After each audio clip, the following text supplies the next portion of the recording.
Hello students, welcome back all of you.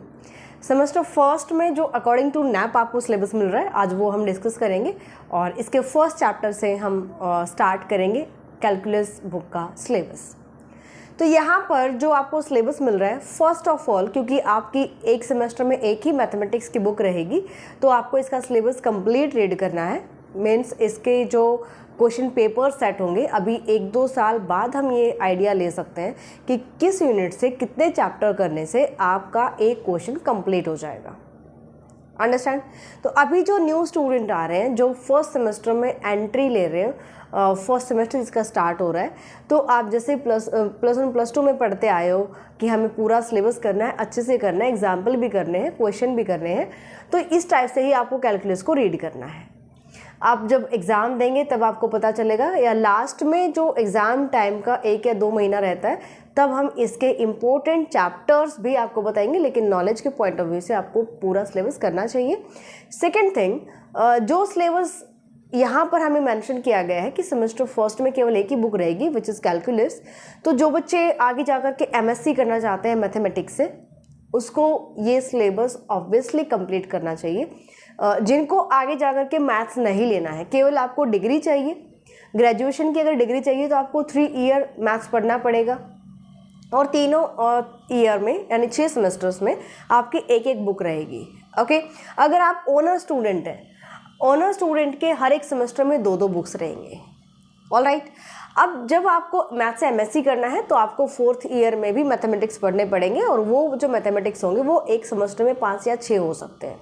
तो जितना भी हमारा ग्रेजुएशन का सिलेबस था, जो हमारा ओल्ड सिलेबस था, पूरा सिलेबस कवर किया जाएगा। अब आपको 3 साल के बजाय 4 साल दिए जाएंगे कि आप अपनी जो ग्रेजुएशन का, जो हम पहले 3 ईयर्स में कंप्लीट करते थे, अब आप वो करोगे 4th ईयर में भी आपको ओनली मैथ्स पढ़ना है, जिसको रिसर्च प्रोग्राम यहाँ पे बोला गया है अकॉर्डिंग टू नैप।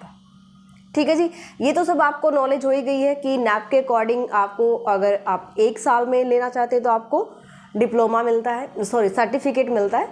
2 साल में अगर आपको यहाँ पर आपने 2 साल पढ़ा ग्रेजुएशन का सिलेबस और आपने फिर उसको छोड़ दिया, तब आपको डिप्लोमा मिलेगा।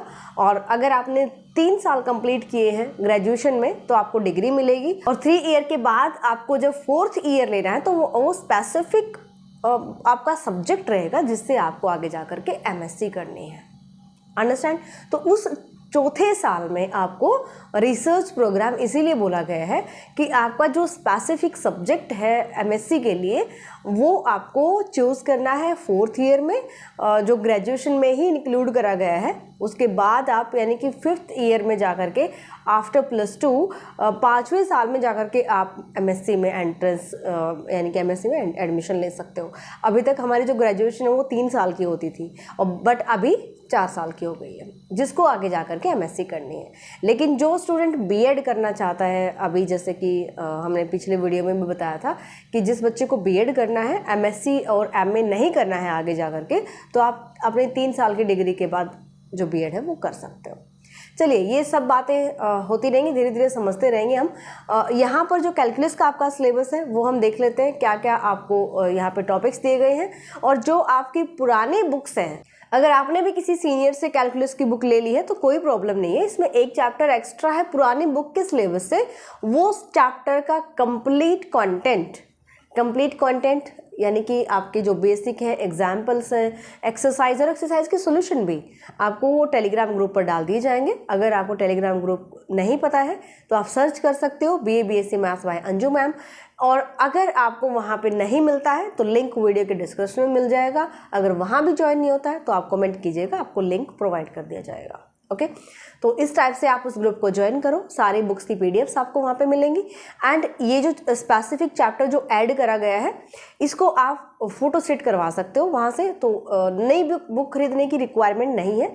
जिस स्टूडेंट को लगता है कि मेरे पैसे वेस्ट होंगे, या भाई हर तरह के स्टूडेंट होते हैं जो पुरानी बुक से अपना काम चला सकते हैं, बिल्कुल चला सकते हो, चलाइएगा बल्कि, क्योंकि पूरा का पूरा सिलेबस आपको 11 चैप्टर पुरानी बुक के ही है, एक चैप्टर ऐड करा गया है। देख लेते हैं यूनिट फर्स्ट में। यहाँ पे देखिएगा तो यूनिट फर्स्ट में आपके 4 चैप्टर हैं। पहले यूनिट फर्स्ट में 3 चैप्टर्स होते थे, है ना।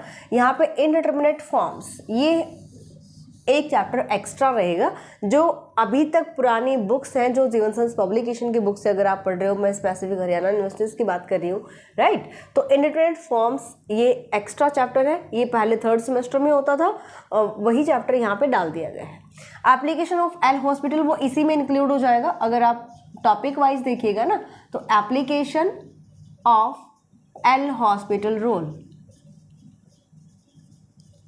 तो वो इसी में इंक्लूड है, इंडिटरमिनेट फॉर्म में ही एल हॉस्पिटल रूल का यूज़ होता है, तो यहाँ पे करवा दिया गया। Okay, successive differentiation, some general theorem on differentiable, ये 4 चैप्टर आपके रहेंगे फर्स्ट यूनिट में।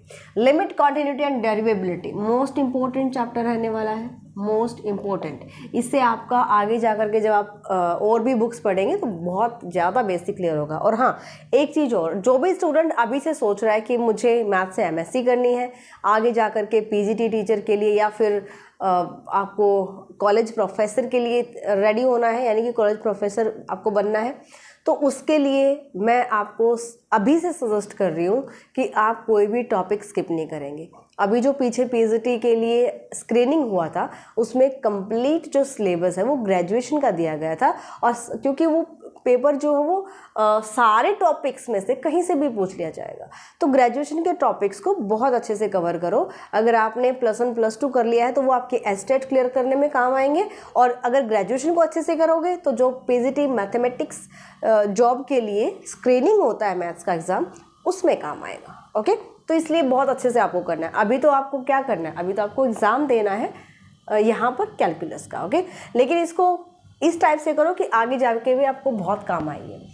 सेकेंड जो यूनिट आपके पास बनने वाली है ये है 5th और 6th चैप्टर से, एसिम्पटॉट एंड कर्वेचर। दोनों ही चैप्टर मोस्ट इंपॉर्टेंट है और आगे जा कर के आगे भी बहुत इनका यूज़ होता है, चाहे आप कॉम्पिटिटिव एग्ज़ाम में देख लीजिएगा, चाहे आप आगे जा कर के जो और भी बुक्स पढ़ेंगे वहाँ पर भी नेक्स्ट सेमेस्टर्स में आपको मिलने वाला है। तो ये हमारी यूनिट 2 कवर करता है, यूनिट 2। इन 4 चैप्टर्स में यूनिट 1 कवर होती है। ओके, बल्कि आपके जब आप कॉलेज में जाओगे तो आपको वहाँ पर भी बोला जाएगा कि आप 4 में से 2 चैप्टर कर लो, आपका पेपर जो यहाँ पे क्वेश्चन अटैम्प्ट हो जाएगा। बट कोशिश करो कि आप कॉलेज में ये बोल सको कि हमें पूरा सिलेबस करना है, हमें कंप्लीट सिलेबस करवाया जाए ताकि कंप्लीट नॉलेज आपको मिले। ओके, नेक्स्ट यूनिट देखते हैं, unit number 3, singular point, curve tracing and reduction formula. इन तीनों चैप्टर से आपकी यूनिट 3 कवर होती है। ठीक है जी, यूनिट 3, इन तीनों चैप्टर से यूनिट 3 कवर होती है। सिंगुलर पॉइंट, कर्व ट्रेसिंग थोड़ा सा स्टूडेंट को बोरिंग लगता है, लेकिन ये आपको करना ही पड़ेगा, हर हाल में करना पड़ेगा। कई बार क्या करते हैं कि अगर 3 चैप्टर यूनिट में है तो आपको 2 करवा दिए जाते हैं, या तो 7th और 8th या फिर 8th और 9th। क्लियर? तो यहाँ पर सिंगुलर पॉइंट और कर्व ट्रेसिंग, ये अगर आप कहो कि इसमें ग्राफ्स ज़्यादा रहेंगे, ग्राफिकली सिलेबस आने वाला है, थोड़ा सा थ्योरेटिकल टाइप है, न्यूमेरिकल क्वेश्चन रिडक्शन फार्मूला में ज़्यादा है। तो यहाँ पर नेक्स्ट यूनिट आपके पास है rectification, quadrature, volume and surfaces of solid of revolutions. ठीक है, तो ये कंप्लीट 12 चैप्टर हैं आपके कैलकुलस बुक में, जो कि आपको सेमेस्टर 1 में रीड करने हैं। राइट, अब यहाँ पर मुझे नहीं लगता कि आपको कोई भी चैप्टर स्किप करने की ज़रूरत है। अभी से जो पुराने सिलेबस के अकॉर्डिंग स्टूडेंट 3 मैथ्स जब पढ़ते थे तब उनको ज़्यादा लगता था कि सिलेबस बहुत ज़्यादा हो जाता है, इसलिए हमें सिलेक्टेड चैप्टर्स की नीड होती है। बट यहाँ पर आपको कंप्लीट सिलेबस करना चाहिए। पीडीएफ आपको टेलीग्राम ग्रुप पर मिल जाएंगी। हम स्टार्ट करेंगे chapter 1 limit, continuity and derivability YouTube पर। अगर आप अभी से अपना सीक्वेंसली कंप्लीट सिलेबस करना चाहते हैं तो पूरा सिलेबस हम करवा चुके हैं न्यूएरा मैथ्स एप्लीकेशन पर, आप डाउनलोड कर सकते हो या फिर आप वेबसाइट पर भी ओपन कर सकते हैं www.nueramaths.com। तो ये आपके जो सिलेबस यानी कि पूरा का पूरा जो कंटेंट है वहाँ पर ऑलरेडी हम करवा चुके हैं। आप अपने डाउट्स क्लियर कर सकते हो, नोट्स वहाँ पर मिलेंगे आपको, प्लस आपको एग्ज़ाम तक गाइड किया जाएगा। सबसे अच्छी बात वहाँ पर यह है कि आप अपने डाउट्स शेयर कर सकते हैं, और वहाँ पर जो लाइव क्लासेस होंगी, अगर आपके इस टाइप के डाउट्स हैं कि आपके केवल लाइव क्लास में ही आप सॉल्व कर सकते हो, अदरवाइज आप चैट सेक्शन में डाल सकते हैं। Complete basic example and important questions of exercise वहाँ पर कवर किए गए हैं। इन सभी जो चैप्टर्स के जितने भी एक्सरसाइज के क्वेश्चंस होंगे सबका सोल्यूशन पीडीएफ आपको टेलीग्राम ग्रुप पर मिल जाएगा। इनके सोल्यूशन की बुक खरीदने की आपको कोई नीड नहीं है। अब वहाँ पर टेलीग्राम ग्रुप ज्वाइन कीजिए और वहाँ से पीडीएफ्स को देख सकते हो। तो ये आपके सिलेबस में इंक्लूड है, जो भी आप नैप के अकॉर्डिंग पढ़ने वाले हो। नेक्स्ट क्लास में हम स्टार्ट करेंगे चैप्टर 1। सो मिलते हैं नेक्स्ट क्लास में। वीडियो अच्छा लगा हो तो लाइक कीजिएगा, शेयर कीजिएगा। Bye, take care.